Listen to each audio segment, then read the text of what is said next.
ঘৰ এটি নিৰ্মাণ কৰিবলৈ যেতিয়া আপুনি আৰম্ভ কৰে তাৰ প্ৰথম আৰম্ভণিটো হৈছে ফাউণ্ডেশ্যন, যিটো ফুটিং বুলি কয়। এই ফাউণ্ডেশ্যনৰ সময়ত সাধাৰণতে এটি মানুহে কৰা মিষ্টেক হৈছে চাটাৰিঙৰ ব্যৱহাৰ। যেনে আমি কেতিয়াবা প্ৰায়বোৰ ছাইটতে দেখা পাওঁ ফাউণ্ডেশ্যনৰ সময়ত চাটাৰিং তাত ব্যৱহাৰ নকৰে। তাত কি কৰে, ডাইৰেক্ট ফাউণ্ডেশ্যনৰ কাৰণে গাঁত খান্দি সেই গাঁতবোৰত কংক্ৰিট ঢালি দিয়া দেখা যায়। এইটো এটা একদম বহুত ভুল প্ৰেক্টিছ বুলি ক'ব লাগিব, কাৰণ চাটাৰিং ব্যৱহাৰ নকৰাকৈ কেতিয়াও কংক্ৰিট ঢালিব নালাগে। ফাউণ্ডেশ্যনৰ মাটি আপোনাৰ যিমানেই টাইট নহওক কিয়, যদি আপুনি তাত চাটাৰিং নথকাকৈ কংক্ৰিট প্লেচ কৰে, তাত আপোনাৰ কি হ'ব পাৰে, কংক্ৰিটৰ লগত আপোনাৰ মাটিবোৰ মিক্স হৈ যাব পাৰে। মাটি মিক্স হৈ তাৰ যিটো কংক্ৰিটৰ স্লাৰি থাকিব তাত বোকা সৃষ্টি হ'ব। তাৰ ফলত আপোনাৰ কংক্ৰিটটোৰ যিটো ষ্ট্ৰেংথ আহিব লাগে সেই ষ্ট্ৰেংথটো নাহিব পাৰে।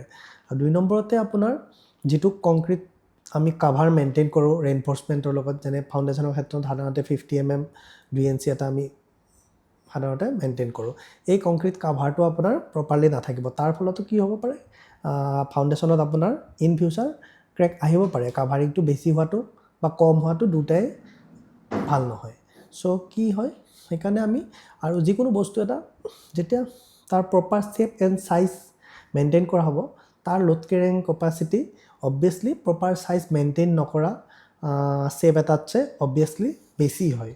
চ' কি হয়, সেইকাৰণে আমাৰ ফাউণ্ডেশ্যনৰ ক্ষেত্ৰত আমি চাটাৰিংটো ব্যৱহাৰ কৰিব লাগে। আৰু কিছু ক্ষেত্ৰত আমি দেখা পাওঁ যেতিয়া আইচলেটেড ফুটিঙৰ আমি শ্লোপটো মেইনটেইন কৰোঁ, তেতিয়া কি কৰে, তাত মছলাটো একদম শুকান মছলা দি এই শ্লোপটো বনোৱা হয়। এইটো কেতিয়াও কৰিব নালাগে। এই মছলাটো সাধাৰণ মছলাতছে অলপ ৱাটাৰ চিমেণ্ট ৰেচিঅ'টো কমাই, যেনে মছলাটো কিছু টাইট কিন্তু এনে নহয় যে শুকান, তেনে মছলাৰে কেতিয়াও ফাউণ্ডেশ্যনৰ শ্লোপটো বনাব নালাগে। তাৰ ফলত আপোনাৰ ষ্ট্ৰেংথ প্ৰপাৰলি নাহিব। চ' এনেকুৱা ধৰণৰ কিছুমান সৰু সৰু কথা আপোনালোকে ফাউণ্ডেশ্যনৰ সময়ত ধ্যান দিব, যেনে চাটাৰিং ইউজ কৰা, বা যদি শ্লোপ ফাউণ্ডেশ্যন বনাইছে তাৰ শ্লোপটো প্ৰপাৰ ৱাটাৰ চিমেণ্ট ৰেচিঅ'ৰে কংক্ৰিটৰ মছলা তৈয়াৰ কৰি বনোৱা, এনেধৰণৰ বস্তুবোৰ আপোনালোকে ধ্যান দিব। তেতিয়াহ'লে আপোনাৰ ফাউণ্ডেশ্যনটো মজবুত হ'ব। আৰু এনেধৰণৰ কনষ্ট্ৰাকশ্যন ৰিলেটেড ইনফৰ্মেটিভ ভিডিঅ' পাই থাকিবলৈ চাই থাকিব আমাৰ চেনেলটো দ্বাৰম আৰ্কিটেক্ট এণ্ড কনষ্ট্ৰাকশ্যন। ধন্যবাদ।